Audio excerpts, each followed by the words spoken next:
Good day there, once again viewers, this is your mate Kamikaze78 here, coming to you guys with some more Titanfall 2 content.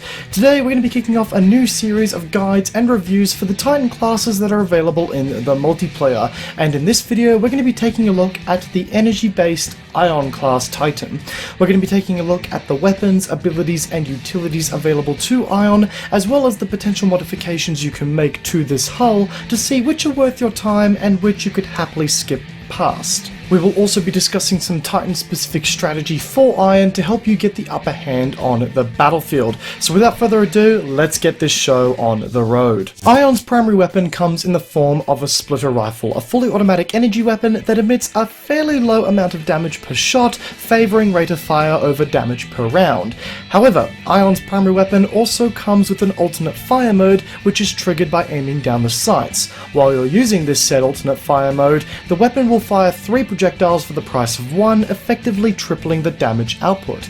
But by using this alternate fire mode, Ion uses some of her central energy storage, in which we will talk about in more detail in just a few moments here. But to give you guys an idea as to where I'm going with that statement, moderation is key, which is something that really applies to Ion as a whole here.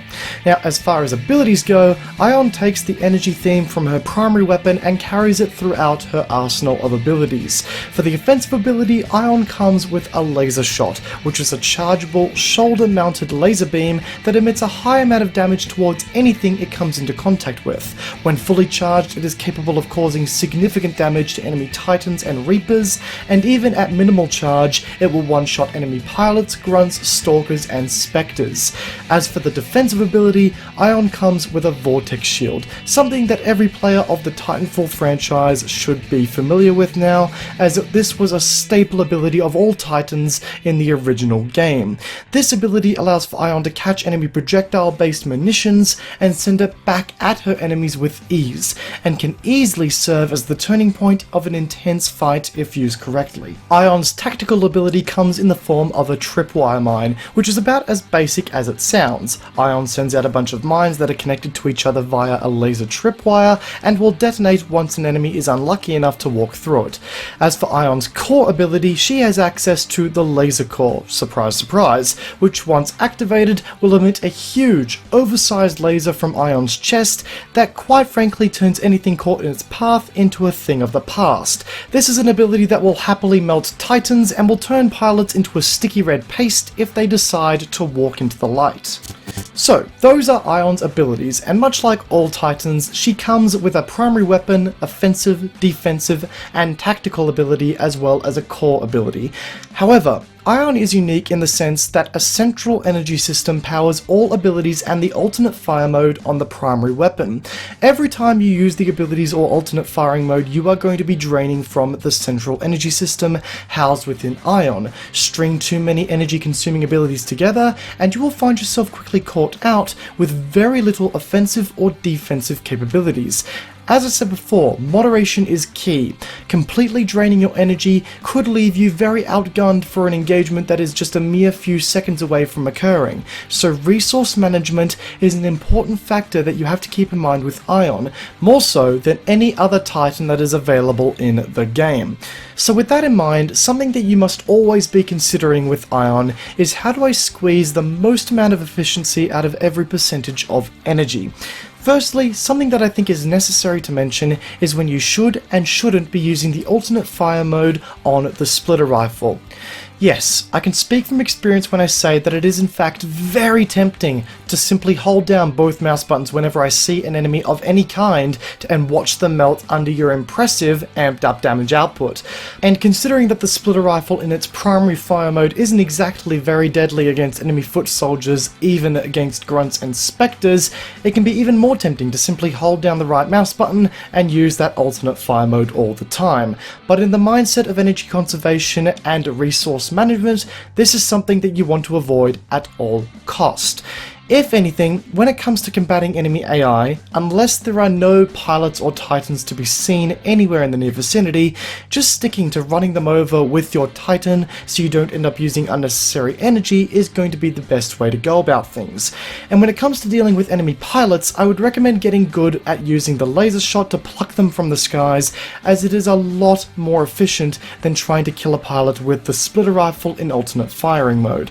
The laser shot is the one ability in the game where you can harness your CSGO AWP flicking skills to make waste of those filthy plebs that haven't gotten their titans yet. Saving your splitter rifle's alternate firing mode for enemy titans is the best course of action, as it serves as a great burst of sustainable DPS when you're in close quarters combat, and you can also use it between your laser shots when versing enemy titans. Now, we've talked about the offense side of things, but what about the defense? The Vortex Shield also drains energy from Ion's energy system, meaning that we have yet another ability to add into the mix when it comes to the already difficult job of managing your resources. Now, while the Vortex Shield is classified as a defensive ability and does have great defensive use for when you have to cut tail and run, the ability is also extremely useful in an offensive situation as well, and is something that should be factored into any engagement. Being able to not only stop enemies from damaging you, but to also send that said damage straight back at them can be a huge advantage. For example, a Legion class Titan in a straight up CQC fight is almost always going to beat an Ion class Titan. By using the Vortex Shield, you can turn that damage output of the Legion straight back onto him. A key to using the Vortex Shield is not to use it preemptively, but instead reactively. Any good player who sees a Vortex Shield will simply wait for you to run out of charge, and if you sit there waiting for them to fire at you with it up, you are going to offer yourself a ticket to Outer Batteryville. For example, if a Legion has spun up the Predator cannon and is lighting you up, put up the shield and catch as many rounds as you can before he notices to turn them against him. Another example would be a Tone achieving lock with his rocket pods. Put up the shield while they are mid-flight and you've got yourself a handsome bit of bonus damage. The Vortex Shield is best used when timed right and when used as a reactive measure in combat. Hell, if you see a friendly Titan taking damage from multiple enemy Titans, jump in front of him with the Vortex Shield up and watch as he quickly becomes your new best friend. If you find yourself in need of an escape route, the Vortex Shield can also serve as a limited insurance policy for a safe retreat. As for the tripwire mines, I'll be honest, I barely find myself using them. They are great if you have leftover energy while in a full-blown retreat and are retreating through a corridor, but I often find them to be a little too obvious to do any real harm. That might just be me though. If you have any success with them, let me know in the comment section down below and give us some hints on how to use the tripwire mines, because I'll be honest, I barely find them to be useful at all. I mean, I can imagine them being great if you have leftover energy while in a full-blown retreat and are retreating through a corridor, but I often find them to be a little bit too obvious to do any real harm. That might just be me though. If you have any success with them, let us know in the comment section down below, and please do feel free to offer any tips to anyone else who might be watching. And with that in mind, something I found to be a necessity for Ion is the Turbo Engine Titan kit. Why, I hear you ask? Well, with Ion's abilities all being linked to one energy source, you can do all the resource management you want in the world, but there are going to be times where you have to put everything you can muster into one battle to come out on top. But sometimes that might just not be enough, or you might find yourself stuck with no charge as another Titan comes into the picture from behind you or from around a corner. And when that happens, your fight or flight instinct should instantly tell you that it is time for flight. And having that extra boost charge will allow for you to grow some extra distance on your opponent much easier, and in turn will allow for you to spend some time recharging your energy to re-engage with at least a little bit of a hope at winning the fight. With this extra boost charge that comes with the Turbo Engine kit, it is also possible to boost out of cover, fire off the laser shot, and then dart back into cover to score a quick burst of damage on targets. Now, as for Ion's specific kit options, we have access to Entangled Energy, 0-point Tripwire, Vortex Amplifier, and the Grand Cannon. Now, once again, on the topic of energy conservation and resource management, I think you would be best going with the Entangled Energy kit, which speeds up the recharge of your energy storage if you score critical hits on targets with the primary weapon. So, if your aim is on point with the primary weapon in its basic firing mode, you can charge up your energy and get straight back into the fight a lot easier. However, if you feel as though you have the resource management factor of Ion already down pat, then the second best kit to take in my mind would be the Vortex Amplifier. As ammunition you fling back at enemies will deal an extra 20% damage, which on top of the Vortex Amplifier's already impressive damage output, it can be a big deal. As for the laser core that Ion has access to, the best way to utilize it is when you find yourself in a very open space against an enemy Titan. This is a core that deals sustained damage over time, and therefore if you try to use your core against a Titan that is nearby cover, you aren't going to get the most out of it. Use the core in scenarios where enemies have nowhere to run, and introduce them to your miniature version of the Death Star laser.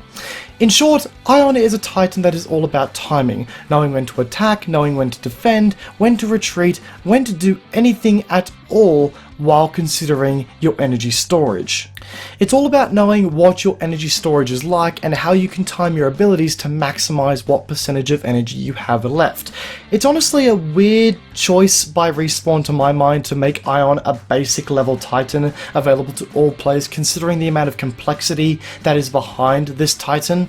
I remember playing Ion for the very first time when I was a new player and thinking, God, this Titan feels very mediocre. I'm not doing much damage, I don't have much armor, I don't have much mobility, what the hell am I doing wrong? But at the same time, I had no clue that Ion had this mechanic of a central energy storage that powers all abilities and how effective they are.